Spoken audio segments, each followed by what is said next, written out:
तर आज विधानसभा निवडणुकीचा निकाल जे आहे ते लागलेला आहे आणि विधानसभा निवडणुकीचा निकाल मतदान जे आहे ते 20 नोव्हेंबर या रोजी झालेलं आणि तुम्ही बघू शकता महायुती जे सरकार आहे ते 221 जागांवर त्यांनी मत मिळवलेलं जागांवर त्यांनी विजय मिळवलेला आहे आणि महाविकास आघाडी ही 50 जागांवर 50 जागांवरच फक्त विजय मिळवू शकली आणि अपक्ष जे आहे ते फक्त 17 जागांवर विजय मिळवलेला आहे। तर तुम्ही बघू शकता मी आता शुभदीप ह्या एकनाथ शिंदेच्या बंगल्याच्या बाहेर जे आहे ते उभी आहे आणि त्याच्या तुम्ही बघू शकता परिसरात जल्लोष जे आहे ते करण्यात येत आहे आणि जल्लोष जे आहे ते होत आहे आणि विजय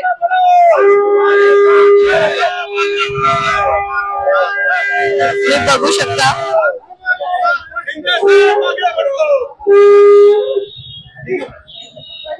नमस्कार, मी वैष्णवी टाइम महाराष्ट्र मध्ये आपल्या सर्वांचं स्वागत आहे। विधानसभा निवडणुकीचा निकाल जे आहे ते सर्वांसमोर स्पष्ट होतच आहे आणि तुम्ही बघू शकता मी शुभदीप बंगल्याच्या बाहेर उभी आहे आणि मुख्यमंत्री एकनाथ शिंदेंना भेटून एक महाराज बाहेर आलेले आहेत। तर काय सांगाल? मी जय श्रीराम। मी पहिल्यांदा महाराष्ट्रातील जी जनता आहे जनतेचं खूप खूप आभारी आहे, कारण हिंदुत्वासाठी जे सरकार काम करत असतं, त्या साधू संतांच्यासाठी काम करत असतं, गोरगरीब जनतेची सेवा करण्याचं काम करत असतं, लाडकी बहीण योजनेसाठी सर्व महिलांना एवढा मोठा न्याय दिला शिंदे सरकारनं।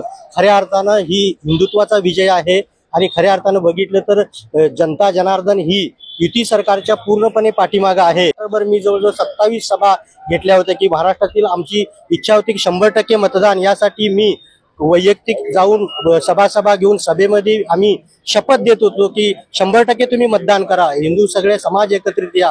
नाही आतापर्यंत असं होतं की बटेंगे तो कटेंगे हे चाललं होतं आणि जवळजवळ हिंदू समाज हा मोठ्या प्रमाणावरती आज एकत्रित झाला, त्याचं हे आपल्याला यश दिसत आहे। सर, तुमचं नाव काय मला सांग? नाव आणि मी महंत श्री शिवरूपानंद स्वामीजी, मी अखिल भारतीय संत समितीचे कोकण प्रांताचा सहमंत्री आहे। मी माझा पडग्याला राहत असतो, त्र्यंबकेश्वरला पण माझा आश्रम आहे, या दोन्ही ठिकाणी आमचं कार्य चालू असतं। माझ्याकडे महाराष्ट्रामध्ये आत्महत्या केलेल्या शेतकऱ्यांची मुलं आहेत, संपूर्ण महाराष्ट्रामध्ये जे शेतकरी आत्महत्या करतात अशा 85 मुली आपल्याकडे आहेत, 165 अनाथ मुलं आहेत, त्यांचा आम्ही सांभाळ करत असतो। तर कसा प्रचार होता आणि काय महायुती जिंकली आहे तर काय वाटतं? प्रचार आमचा पूर्ण ठाण्यामध्ये 5 पाकडी कोपरी सगळे एवढा मेहनत केले, पूर्ण शिवसैनिक एवढे कार्यकर्ते होते, सगळे भरपूर मेहनत केले। हे आपले एकनाथ शिंदे साहेब से जेवढे शिवसैनिक आहे पूर्ण मनाने मेहनत केले। आता साहेबांचा ते चालू आहे, आता वोटिंगचा साहेब बहुमतीने येतात म्हणून आता हे पूर्ण आमचे जेवढे शिवसैनिक आहे सगळे फिरतात।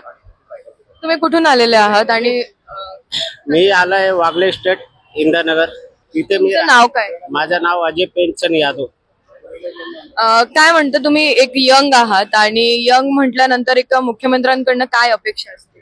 अपेक्षा म्हणजे आता मुख्यमंत्र्यांनी सर्वच अपेक्षा पूर्ण केल्यात, युवांचा रोजगार असेल, लाडकी बहीण योजना असेल, सर्वच बघायला गेलं तर मुख्यमंत्री एक नंबर मुख्यमंत्री आपल्या महाराष्ट्राला लाभलेले आहेत, एवढंच सांगेल।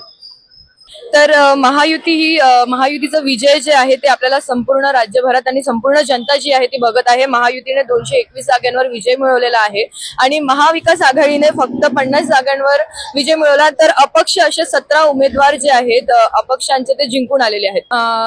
सर, प्रचार कसा होता आणि आता विजय जे आहे ते सगळ्यांसमोर आलेलं आहे चित्र जे आहे विधानसभा निवडणुकीचं, तर काय सांग? प्रचार कसं होतं त्याचं उत्तर आता जनतेने तुम्हाला दिलेलं आहे। म्हणजे प्रचार आमचा अतिउत्तम होता आणि हा जो विजय आहे तो शिंदे साहेबांनी ज्या महाराष्ट्रात योजना आणल्या शेतकऱ्यांसाठी, कामगारांसाठी, महिलांसाठी, युवकांसाठी आणि जो डेव्हलपमेंट केलंय महाराष्ट्रात त्याचा हे परिणाम आहे म्हणून जनतेने आम्हाला कौल दिलेला आहे। कार्यकर्त्यांनी प्रचार जो आहे तो खूप जोराने केला, त्याचा आपल्याला निकाल जे आहे ते निकालातच विधानसभा निवडणुकीच्या ह्याच्यात दिसत आहे। पण तुम्हाला जर काही सांगायचं असेल जनतेला तर तुम्ही काय सांगा? जनतेचे मनपूर्वक आभार, जनतेने दिलेला कौल आम्ही मान्य करतो आणि खऱ्या अर्थाने जनतेनेच ही निवडणूक हातात घेतली होती, म्हणून त्यांनी आज जे विरोधक आहेत त्यांना त्यांची जागा त्यांनी दाखवून दिली।